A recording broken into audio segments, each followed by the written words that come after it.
Pada tanggal 23 April 2006, seorang pria yang tak dikenal terlihat di ibu kota Kiev, Ukraina. Ia muncul di dekat sebuah gedung apartemen yang bertingkat, guys. Pria ini terlihat begitu bingung dan sedikit cemas. Awalnya mereka semua mengira mungkin saja pria misterius itu adalah seorang turis yang sedang tersesat. Pria itu terlihat pergi mendekati dua petugas polisi yang sedang berjaga-jaga di pos penjagaan di dekat gedung apartemen tersebut. Ia menanyakan arah suatu tempat yang ternyata tak ada seorang pun yang tahu di mana tempat itu berada. Para polisi lantas menanyakan identitas dari pemuda tersebut. Begitu pemuda itu menyerahkan identitasnya, mereka semua pun langsung terkejut. Sebab identitasnya di KTP itu menunjukkan kalau pria ini lahir pada tahun 1932. Sehingga muncul pertanyaan, jika benar-benar pria yang ada di depan mereka itu adalah pria yang juga berada di dalam foto, bukankah seharusnya ia telah berumur 75 tahun? Namun mengapa pria itu justru masih tampak sangat muda? Apakah ia seorang penjelajah waktu? Halo semua, welcome back to Alex Pandang Channel. Dimana di channel ini saya sering upload cerita-cerita yang saya suka. Jadi silahkan subscribe jika tak ingin ketinggalan konten-konten menarik lainnya. Thank you. Hari ini saya akan kembali bercerita tentang seorang penjelajah waktu yang sangat menggemparkan di masanya karena banyaknya bukti yang ditinggalkan oleh orang yang mengaku penjelajah waktu yang sangat fenomenal itu. Karena itulah sampai negara Rusia membuat film dokumenter tentang misteri kemunculan orang ini yang dirilis pada tahun 2011. Nah, memang kisah orang ini sudah banyak juga ditulis oleh berbagai media dengan berbagai versi, guys. Tetapi hari ini kita hanya akan fokus berdasarkan film dokumenter yang dibuat oleh Rusia. Jadi langsung saja, mari kita mulai. Cerita ini dimulai pada tahun 2011. Saat itu negara Rusia merilis sebuah dokumenter tentang seseorang yang diduga adalah penjelajah waktu, guys. Nah, ini kan pertanyaannya, ngapain nih si Rusia ngerilis hal-hal seperti ini ya, jika ini adalah hoax. Dokumenter ini menceritakan tentang kisah seorang pria yang bernama Sergei Ponomarenko. Saksi mata mengatakan mereka pertama kali melihat Sergei Ponomarenko ini berdiri di salah satu ruas persimpangan jalan di sebelah timur kota Kiev. Pria itu tampak sedang kebingungan dan juga terlihat ketakutan. Mereka menggambarkan kalau pria ini ya kira-kira berusia 20-an tahunan. Pria itu tampak bertanya kepada setiap orang yang ditemuinya di jalan tentang bagaimana caranya agar ia ini bisa menuju ke suatu tempat yang bernama Pesnaya. Tetapi anehnya tak seorang pun mengetahui tempat yang si orang ini katakan. Yang kemudian karena tingkah lakunya yang cukup aneh, itu akhirnya menarik perhatian seorang petugas polisi yang bernama Sergei Anapenko. Si polisi ini juga akhirnya manggil nih temannya satu. Jadi mereka ada berdua di pos penjagaan. Tuh, lihat tuh ada orang aneh. Mungkin kayak gitu ya keadaannya waktu itu. Mereka lalu mengajak orang ini untuk berbicara di pos penjagaan. Pria itu langsung mengutarakan niatnya yang menanyakan petunjuk agar ia bisa sampai ke tempat yang bernama Pesnaya tadi. Ia bahkan menunjukkan kepada para polisi itu sebuah peta lama dari sakunya, tetapi kedua polisi itu benar-benar sama sekali tak paham dengan peta yang si Sergei ini tunjukkan, guys. Kedua polisi itu justru terlihat sedikit kebingungan dengan gaya berpakaian dari Sergei Ponomarenko ini, guys, yang mana para polisi ini menggambarkan kalau Sergei ini menggunakan vintage yang tampak baru. Ia bahkan membawa sebuah kamera antik yang kelihatan masih baru juga, guys, yang ia gantung di lehernya. Kedua polisi itu merasa bahwa penampilan Sergei ini sungguh ganjil karena memang terlihat sudah ketinggalan zaman di tahun 2006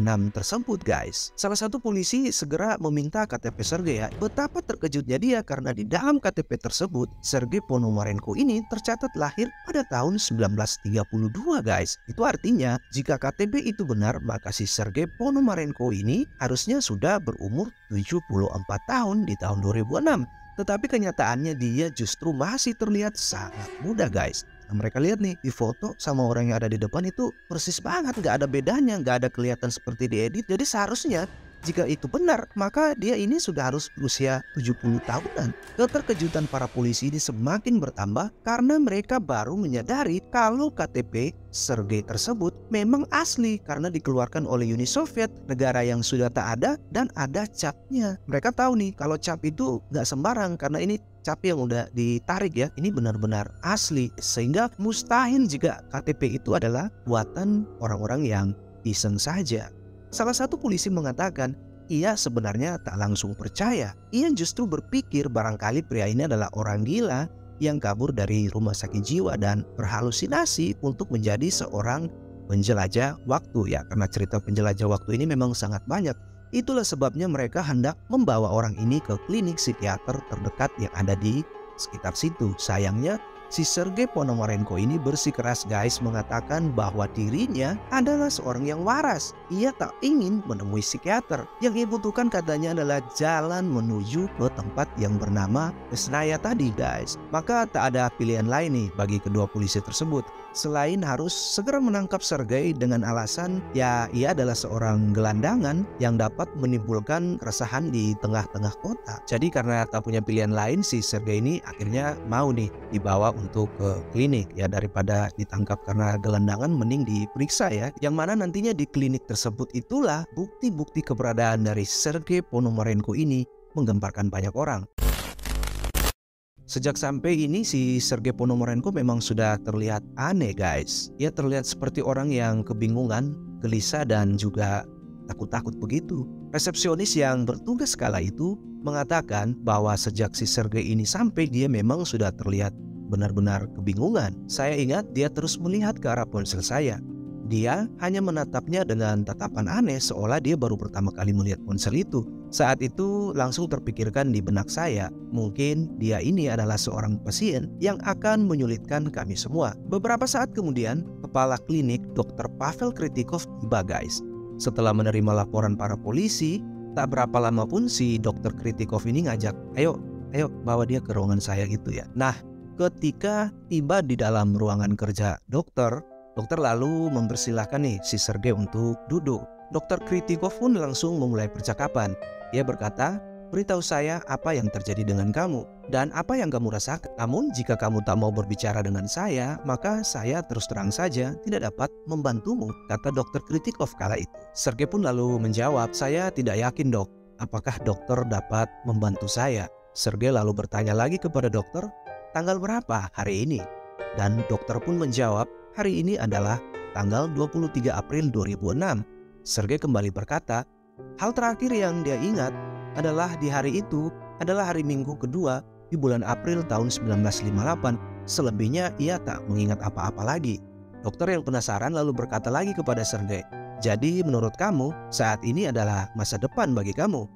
Lalu Sergei menjawab, saya tidak tahu dok. Dokter Kritikov menjelaskan mengapa ia bertanya seperti itu. Rupa-rupanya dokter mengatakan bahwa dia ini sudah sering guys melihat banyaknya pasien yang membuat cerita-cerita konyol seperti itu. Menurut dokter, ini adalah sebuah mekanisme pembelaan diri dari beberapa orang yang mungkin mengalami trauma berat ataupun stres. Fenomena orang seperti ini kasusnya sudah sangat banyak, sebab mereka-mereka ini mencoba menciptakan dunianya sendiri untuk melarikan diri dari kenyataan dan memilih tersesat dalam khayalan atau delusi mereka. Dokter lantas melanjutkan pertanyaan, dari mana kamu berasal dan kapan kamu lahir Sergei? Sergei ini langsung menjawab, saya lahir di Kiev pada tanggal 20 Juni 1932 dok. Dokter langsung menyela perkataan dari Sergei ini, kamu berkata bahwa kamu ini lahir di tanggal itu, tapi kamu ini terlihat masih muda. Kalau benar kamu masih muda, coba berapa umurmu hari ini? Sergei langsung menjawab, benar dok, saya baru berusia 25 tahun. Tentu saja hal ini langsung membuat dokter itu semakin bingung guys, karena kelihatannya si Sergei ini nggak gila gitu ya. Dokter lalu bertanya kepadanya, apa yang terakhir kamu lakukan sebelum kamu tiba di persimpangan jalan tadi? Sergei lalu memberitahu bahwa hari itu dia ini menempatkan hari libur kerja guys. Jadi dia pergi berjalan berkeliling kota sambil membawa kamera yang baru saja ia beli 1 minggu lalu katanya. Lalu tiba-tiba ia melihat sebuah benda seperti lonceng terbang di dekat apartemennya. Ia pun terkejut dan ia langsung ngambil fotonya ini langsung dipotret gitu. Tapi setelah ia memotret gambar tersebut, ia langsung tak ingat apa-apa lagi guys. Mendengar itu, dokter pun berkata, "Jadi maksudmu kamu melihat UFO?" Ternyata Sergei justru bertanya balik kepada dokter, "Apa itu UFO?" Ia belum pernah mendengar kata itu sebelumnya. Wajar ya kalau dia nggak ngerti UFO, karena istilah UFO ini kan baru muncul di tahun-tahun 70-an ya. Sergei lalu berkata bahwa terlalu sulit baginya untuk menjelaskan apa benda itu sebenarnya. Sehingga ia langsung mengatakan kepada dokter, "Jika dokter tak percaya, silakan lihat di dalam kamera yang saya bawa." Itu katanya. Nah, Dokter Kritikov setuju untuk melihat foto-foto hasil dari jepretan Sergei yang ada di kameranya guys. Tetapi karena itu adalah kamera lama, jadi dokter ini meminta waktu untuk pergi mencetaknya terlebih dahulu. Ia pun langsung meminta Sergei untuk menunggu di ruangan khusus bagi para pasien untuk bisa beristirahat ya, karena ya kasihan juga lihat si Sergei ini gitu ya. Rupa-rupanya dokter ini menyadari bahwa dari tadi ini waktu mereka mulai bicara, si Sergei ini terus melihat ke arah jam dinding yang tergantung di kantornya guys. Tiba-tiba si Sergei ini bilang ke dokter, "Dok, jamnya itu dari sejak kita masuk berhenti loh." Dokter terkejut ya guys, dia pun langsung lihat dan ternyata benar guys. Jam itu memang tak bergerak sejak mereka masuk. Bahkan ketika dokter mengecek di jam tangannya yang ada di tangannya berhenti di angka 12:30 guys. Jadi artinya si Sergei ini ketika dia masuk ke dalam ruangan tersebut, waktu itu seolah berhenti. Namun dokter berpikiran positif aja ya. Ya mungkin aja baterai di jam tangannya dan juga di dinding ya memang baterainya rusak. Tetapi guys, ketika Sergei ini keluar, tiba-tiba jam di tangannya dan jam yang ada di dinding itu langsung bergerak lagi. Nah, hal ini membuat dokter ini langsung segera nih ingin tahu apa yang sebenarnya terjadi dan siapa si Sergei ini. Jadi ya pergi secepat mungkin untuk mencetak film yang ada di dalam kamera tersebut guys. Di samping itu juga guys, si Dokter Kritikov ini memang sebenarnya pernah memiliki kamera seperti itu di masa lalu guys. Sehingga ia yakin jika kamera itu memang kamera langka dan tak mungkin ada orang yang bisa memiliki kamera seperti ini di zaman itu. Nah, dokter ini ternyata tahu kalau itu adalah kamera Flexiasima yang memang sudah tidak diproduksi lagi selama 40-an tahun terakhir. Dan dokter ini pernah memiliki barang tersebut, jadi ia sangat yakin nih gak mungkin si Sergei ini nipu gitu. Makanya dia penasaran nih mau lihat apa yang ada di dalam kamera yang Sergei berikan kepada dirinya itu. Sesampainya di tempat mencetak film yang ada dalam foto tersebut dan ketika semua itu sudah berhasil dicetak, pada waktu dokter ini ngelihat isinya di dalam, ia benar-benar terkejut guys. Karena setelah ia perhatikan dengan seksama, gambar-gambar itu familiar begitu ya, nggak asing bagi dia. Dan itu memang benar-benar penampakan kota Kiev di akhir tahun 50-an guys. Kalian lihat, ini kan berarti si Sergei ini nggak bohong ya. Foto yang pertama memperlihatkan si Sergei Ponomarenko ini sedang duduk di depan sebuah rumah guys. Ini kemungkinan rumahnya dia ya. Dokter Kritikov memperhatikan bahwa Sergei ini datang ke kantornya tadi mengenakan pakaian yang sama persis seperti yang ada di dalam foto tersebut. Bahkan bajunya masih tampak baru dan bersih seperti yang ia lihat tadi guys. Gambar lain juga menunjukkan seorang wanita yang berusia kira-kira 20-an tahunan. Nah, si Kritikov ini berpikir mungkin itu adalah foto dari pacar Sergei. Foto lain juga memperlihatkan hal yang benar-benar menakjubkan guys, karena terlihatlah sebuah objek yang berbentuk seperti lonceng yang sedang terbang di dekat sebuah gedung persis seperti yang digambarkan oleh Sergei tadi guys. Ia pun langsung segera kembali ke klinik dengan rasa penasaran yang menggebu-gebu karena ia ingin segera membahas foto-foto tersebut dengan Sergei. Ia dalam hati mulai berpikir bahwa mungkin saja Sergei ini memang tak gila. Tetapi guys, Sergei ini tak pernah ia temukan lagi. Karena setelah dokter ini sampai, Sergei ini sudah tak ada di klinik tersebut. Kok bisa? Mereka pun langsung memeriksa semua rekaman CCTV di berbagai sudut yang ada di klinik tersebut. Mereka sungguh terkejut karena tak ada rekaman yang menunjukkan kalau Sergei itu keluar dari kamar guys. Jadi rekaman itu hanya menunjukkan begitu Sergei masuk ke dalam ruangan itu, ya ia benar-benar nggak pernah keluar. Padahal jendela yang menutupi ruangan itu pun juga terbuat dari jeruji logam. Jadi mereka ini benar-benar bingung ya, entah bagaimana si Sergei ini menghilang. Bahkan mereka berpikir jika jendela itu pun terbuka, akan sangat sulit bagi Sergei untuk masuk nih di jeruji tersebut. Dan juga memang pintu keluar dari klinik itu hanya satu guys. Dan di situ ada petugas dan juga ada CCTV. Sergei ini benar-benar menghilang secara misterius di dalam kamar tersebut. dan hanya meninggalkan catatan konsultasinya bersama Dr. Kritikov tadi guys. Jadi kalian tahu kan kalau kita konsultasi itu biasa kan kita ngisi identitas dan segala macam. Jadi si Sergei ini juga nulis gitu, dia nulis alamat rumahnya yang ada di Pennsaya itu guys. Wow, ini kan aneh banget ya. Masalahnya ini kan ada rekaman CCTV-nya begitu guys. Kira-kira menghilang kemana ya si Sergei ini? Dr. Kritikov pun langsung menghubungi polisi guys untuk segera melakukan interogasi dan investigasi lebih lanjut di klinik tersebut. Pemeriksaan pun dimulai. Setelah mereka memeriksa klinik, polisi pun segera melacak ke alamat-alamat yang ada di dalam kertas tulisan yang ditulis oleh Sergei guys. Nah, polisi pun akhirnya coba nih cross check mau cari di mana tempat tersebut, dan mereka tak pernah menemukan tempat itu guys. Mereka kemudian melacak dengan begitu keras kemana sebenarnya tempat ini ya. Jadi mereka periksalah ini data-data zaman dulu ya. Nah, akhirnya ini mereka mengetahui bahwa ternyata gedung alamat yang diisi oleh Sergei tadi itu memang benar-benar ada, dan gedungnya itu sudah dirobohkan guys.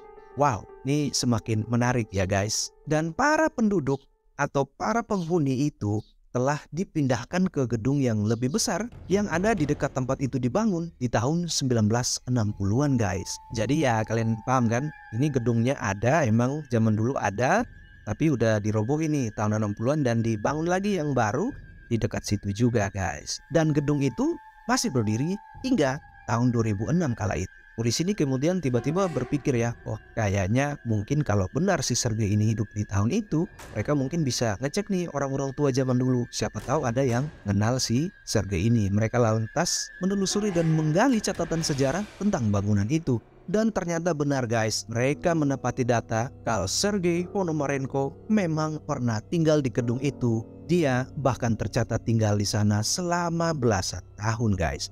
Mereka lalu segera memeriksa catatan orang-orang hilang di kantor polisi, dan mereka akhirnya menemukan catatan yang menerangkan kalau Sergei Ponomarenko ini memang pernah dilaporkan menghilang, dan Pak Sergei ini terlihat terakhir kali saat ia meninggalkan gedung apartemennya pada tahun 78 ya, gedung yang sudah dirubuhkan itu ya. Wow, ini misterius banget ya. Polisi juga menemukan hal menarik lainnya tentang Sergei ini guys, karena mereka akhirnya menemukan sebuah salinan suara radio di tahun 1958 yang menyatakan bahwa Sergei ini pernah diwawancarai guys ya pada sebuah program radio.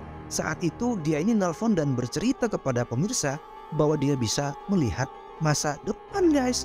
Sergei ini mengatakan pada orang-orang di masa itu bahwa ia telah melihat adanya handphone, microwave, dan komputer di masa yang akan datang. Nah, bagaimana ini dia bisa ngerti gitu ya? Nah, meskipun para polisi menemukan banyak sekali informasi tentang kebenaran keberadaan Sergei di masa lalu dari penelusuran file-file lama Uni Soviet yang ada di Ukraina, mereka tetap saja tak pernah menemukan di mana nih si Sergei berada. Jadi tetap misteri ya. Polisi akhirnya terpikirkan nih untuk mencari jejak wanita yang berada di dalam foto Sergei dari kameranya tersebut. Mungkin ia adalah orang yang bisa menjelaskan siapa sebenarnya Sergei Ponomarenko ini, karena dari data-data yang diperoleh si Sergei ini nggak punya keluarga kecuali si perempuan itu guys. Nah, setelah melakukan penelusuran beberapa waktu, mereka akhirnya menemukan wanita yang ada di dalam foto itu guys. Namanya adalah Valentina Kulis, dan saat itu dia sudah berusia 74 tahun guys. Wow, ini luar biasa ya, karena tadi kita prediksi kan kalau si Sergei ini beneran orang dari zaman dulu, harusnya ia sudah berusia 70-an tahunan. Dan ternyata wanita yang ada dengan dia di dalam foto itu juga sekarang masih hidup dan usianya 70-an tahunan. Jadi ini menarik banget nih, siapa nih sebenarnya si Sergei ini guys. Nah, para polisi pun mengunjungi rumah Valentina. Mereka menanyakan kepadanya apakah Valentina ini mengenal Sergei Ponomarenko atau tidak guys. Dan tentu saja Valentina ini mengatakan bahwa ia mengenal Sergei dan Sergei itu benar-benar ada. Valentina bercerita bahwa Sergei ini memang adalah kekasihnya di masa yang lalu guys. Valentina juga mengatakan kepada para polisi ketika mereka ini masih berpacaran di tahun 1958, Sergei ini pernah tiba-tiba menghilang selama beberapa hari. Namun ia akhirnya kembali. Setelah kembali, Sergei ini mengatakan kepadanya bahwa ia baru saja pergi ke tahun 2006 guys. Sayangnya ketika Sergei bercerita tentang hal itu di masa lalu, si Valentina ini mengatakan ia tak percaya guys. Mereka kemudian lalu bersepakat untuk tidak membicarakan hal itu lagi dan segera melupakan itu. Jadi mereka bilang ya kita harus move on nih.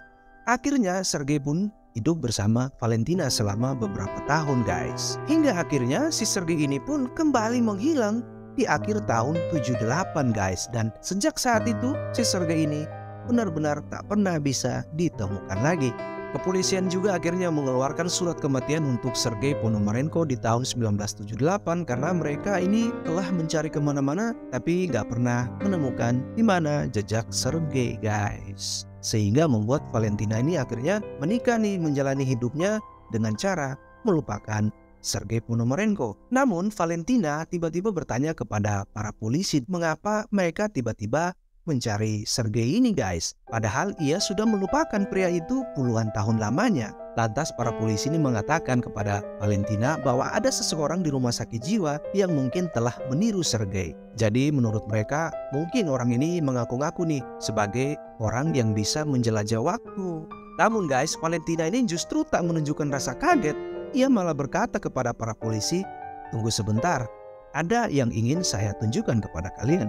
Ia lalu pergi ke kamar mengeluarkan sebuah amplop dan ia bercerita bahwa pada tahun 2003 saat dia baru pulang ke rumahnya itu, ia menemukan amplop tersebut di dalam kotak surat guys. Namun di dalam amplop itu tak ada tertulis alamat pengirimnya atau stempel pos begitu ya. Jadi ini kayak amplop kosong aja. Amplop itu ternyata berisi foto Sergei Ponomarenko yang sedang berdiri di pinggiran kota Kiev guys. Valentina mengatakan ia benar-benar terkejut dengan foto Sergei tersebut. Karena di dalam foto tersebut, Sergei ini terlihat masih menggunakan pakaian yang sama yang dipakai Sergei saat ia terakhir kali menghilang. Valentina kala itu berpikir bahwa ini mungkin hanya kebetulan saja. Tetapi ketika ia melihat di bagian belakang dari foto tersebut, terdapat tulisan tangan asli Sergei yang tak mungkin ditiru oleh siapapun. Perkaranya, si Valentina ini pernah menceritakan soal Sergei Ponomarenko kepada siapapun. Di dalam tulisan itu tertulislah, "Valentina, aku baik-baik saja. Sergei Ponomarenko guys." Ya jelas saja Valentina ini langsung kebingungan ya dengan semua yang terjadi. Apalagi dalam foto itu Sergei ini memang terlihat sama sekali tak menua guys. Nah setelah melakukan penyelidikan atas foto yang diberikan Valentina kepada para polisi, mereka pun meyakini memang benar yang ada di dalam foto tersebut adalah Sergei Ponomarenko yang juga tadi berada di klinik yang kemudian tiba-tiba menghilang guys. Nah para polisi ini kemudian melaporkan dan memberikan informasi terkait Sergei ini kepada pemerintah untuk ditindaklanjuti guys. Karena ini udah mentok nih kemampuan mereka untuk meneliti kasus misterius dari kemunculan Sergei Ponomarenko ini guys. Sayangnya kasus Sergei Ponomarenko ini tak pernah lagi ada kabarnya sejak ditangani oleh pemerintah. Hingga akhirnya pemerintah Rusia justru tiba-tiba membuatnya menjadi sebuah dokumenter di tahun 2011. Cerita dan kisah tentang para penjelajah waktu yang bermunculan di berbagai tempat ini memang ya bikin banyak orang bingung ya, karena juga punya versi yang berbeda-beda. Namun kisah tentang Sergei Ponomarenko ini adalah salah satu yang paling fenomenal karena meninggalkan banyak sekali bukti yang masih bisa terus diperdebatkan hingga hari ini. Mulai dari film dokumenter yang dibuat Rusia, orang-orang yang ada di klinik tersebut, dan para polisi yang memeriksa keberadaan Sergei, Valentina, ya dokter yang memeriksa si Sergei juga masih ada. Tapi ya sejak kasus itu diambil alih pemerintah, katanya orang-orang ini semua tiba-tiba menghilang begitu saja guys. Menurut kalian bagaimana? Tulis komentarmu di kolom komentar ya. Boleh dibilang ya, selain kasus misterius hilangnya Mike Markham ya, seorang Amerika yang juga ngaku bisa membuat mesin penjelajah waktu, dan lalu kemudian ia menghilang secara misterius di tahun 1997, ya kisah Sergei Ponomarenko ini juga sama fenomenalnya dengan kisah dari Mike Markham guys. Kalian bisa cari tahu siapa Mike Markham ya. Nah, kisah-kisah atau bahkan film-film tentang adanya kemungkinan manusia itu bisa pergi menjelajah waktu sebenarnya bukanlah hal yang fiktif ya, atau hal yang lahir hanya karena halusinasi seseorang saja. Tetapi semua itu memang ada penyebabnya dan bisa dipahami ya, karena ini adalah akibat dari munculnya teori relativitasnya Albert Einstein pada tahun 1905 guys. Nah singkatnya, dalam teori itu si Einstein ini memang menjelaskan bahwa semakin cepat seseorang bergerak, maka semakin lambatlah waktu bergerak di samping orang tersebut, sehingga memungkinkan orang untuk berpikir bahwa ya memang kayaknya kita ini bisa menembus ruang dan waktu guys. Kalian bisa mempelajari nih teori-teori Einstein itu kenapa bisa akhirnya memberikan kemungkinan bahwa kita ini bisa menjelajah waktu guys. Jadi orang berpikir tentang masa depan itu bukan hayalan ya, karena memang ada dasar teorinya nih. Kalau seandainya suatu saat nanti manusia benar-benar bisa membuat mesin penjelajah waktu, kira-kira kalian mau kemana guys? Masa depan atau masa lalu? Tulis opinimu di dalam kolom komentar ya. Apakah cerita ini benar atau tidak ya kembali pada diri kita masing-masing. Cukup sekian dulu dan terima kasih sudah menonton. Sampai jumpa di konten menarik lainnya. Bye.